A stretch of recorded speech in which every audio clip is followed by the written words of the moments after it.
మొట్టమొదటిసారిగా చరిత్రలో ఎప్పుడూ జరగని విధంగా మొట్టమొదటిసారిగా ఈ రోజు చరిత్రలో ఎప్పుడూ చూడని విధంగా ఇంతకు ముందంతా మేనిఫెస్టోలు ఇచ్చేవాళ్ళు. ఎన్నికలప్పుడు మాత్రమే మేనిఫెస్టో కనిపించేది. రంగురంగుల కాగితాలతో ఇచ్చేవాళ్ళు, పేదల ఆశలతో ఆడుకునేవాళ్ళు, అబద్ధాలకు రెక్కలు కట్టేవాళ్ళు. ఎన్నికలు అయిపోయిన తర్వాత, ప్రజలతో పరైపోయిన తర్వాత మేనిఫెస్టో చెత్తబుట్టలో వేసే పరిస్థితి.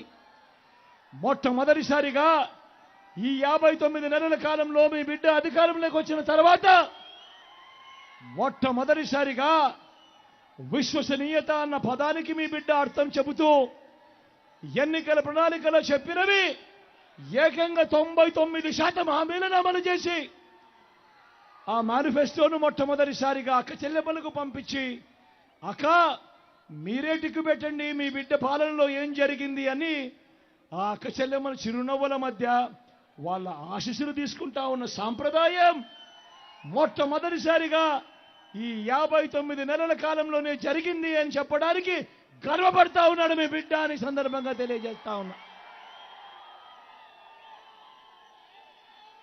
ఆలోచన చేయమని మిమ్మల్ని అందరినీ కూడా కోరుతా ఉన్నా. నేను మచ్చుకు కొన్ని పథకాలు చెబుతాను, మీ బిడ్డ ప్రభుత్వంలో జరిగిన మార్పులు చెబుతాను, మీరందరికీ మీరే ఆలోచన చేయమని అడుగుతా ఉన్నాను. గతంలో ఎప్పుడైనా కూడా ఇవి ఉన్నాయా? గతంలో ఎప్పుడైనా ఇవి చూశారా? గతంలో ఇవి ఎప్పుడైనా కూడా ఎవరైనా చేశారా అన్నది మీరే ఆలోచన చేయమని కోరుతా ఉన్నాను. ఎప్పుడు జరగని విధంగా ఈరోజు నాడు నేడుతో బాగుపడ్డ గవర్నమెంట్ బడులన్నీ ఇంగ్లీష్ మీడియం. 6వ తరగతి నుంచి క్లాసుల్లో ఐఎఫ్పీలు, డిజిటల్ బోధన. మొట్టమొదటిసారిగా గతంలో ఎప్పుడూ జరగని విధంగా 8వ తరగతికి వచ్చేసరికి మన పిల్లల చేతుల్లో ఈరోజు ట్యాబులు. మొట్టమొదటిసారిగా ఎప్పుడు జరగని విధంగా ఈరోజు ఇంగ్లీష్ మీడియంతో మొదలెడితే 3వ తరగతి నుంచే ఈరోజు టోఫుల్ క్లాసులు, 3వ తరగతి నుంచే ఈరోజు సబ్జెక్ట్ టీచర్లు. గతంలో ఎప్పుడూ చూడని విధంగా ఈరోజు మన పిల్లల చేతుల్లో బైలింగ్వల్ టెక్స్ట్ బుక్స్, అంటే ఒక పేజీ తెలుగు పక్కన పేజీ ఇంగ్లీషు. మొట్టమొదటిసారిగా ఈరోజు మన పిల్లల చేతుల్లో బైలింగ్వల్ టెక్స్ట్ బుక్లు. బడులు తెలిసేసరికే మన పిల్లలకు విద్యా కానుక, బడులలో మన పిల్లలకు గోరు ముద్ద.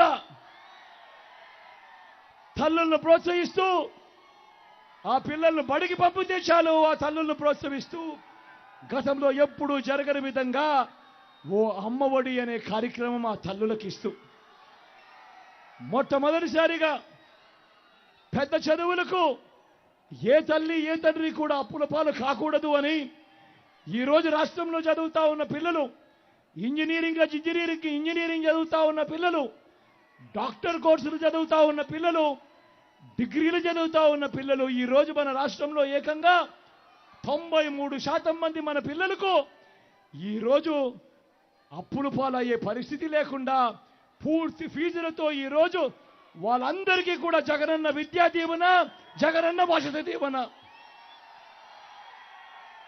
మొట్టమొదటిసారిగా కరికులంలో మార్పులు తీసుకొస్తూ మన డిగ్రీ కోర్సుల్లోనే ఈరోజు ఇంటర్నేషనల్ యూనివర్సిటీస్తో ఆన్లైన్ సర్టిఫైడ్ కోర్సులు, మన డిగ్రీలలోనే ఈరోజు మ్యాండేటరీ ఇంటర్న్షిప్. నేను అడుగుతా ఉన్నా, ఈ చదువుల విప్లవాలు గతంలో ఎప్పుడైనా జరిగాయా అని అడుగుతా ఉన్నాను మీ బిడ్డ. జరిగాయా అన్నా? జరిగాయా తమ్ముడు? అక్క గతంలో ఎప్పుడైనా జరిగాయా?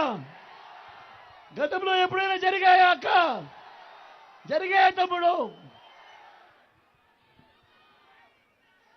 అక్క చెల్లెమ్మలను గతంలో ఏ ఒక్కరూ కూడా పట్టించుకోనంతగా, అక్క చెల్లెమ్మలను వాళ్ళ కారు మీద వాళ్ళు నిలబడేట్టుగా, అక్క చెల్లెమ్మలకు ఏదో ఆదాయం ఉండేట్టుగా, ఆ అక్క చెల్లెమ్మలకు అండగా, నా అక్క చెల్లెమ్మలకు ఆసరా, నా అక్క చెల్లెమ్మలకు 0 వడ్డీ, నా అక్క చెల్లెమ్మలకేవో చేయూత, నా అక్క చెల్లెమ్మలకేవో కాపు నేస్తం, నా అక్క చెల్లెమ్మలకేవో ఈబీసీ నేస్తం, నా అక్క చెల్లెమ్మల పేరిట ఏకంగా 31 లక్షల ఇళ్ల పట్టాల రిజిస్ట్రేషన్ నా అక్క చెల్లెమ్మల పేరిటే.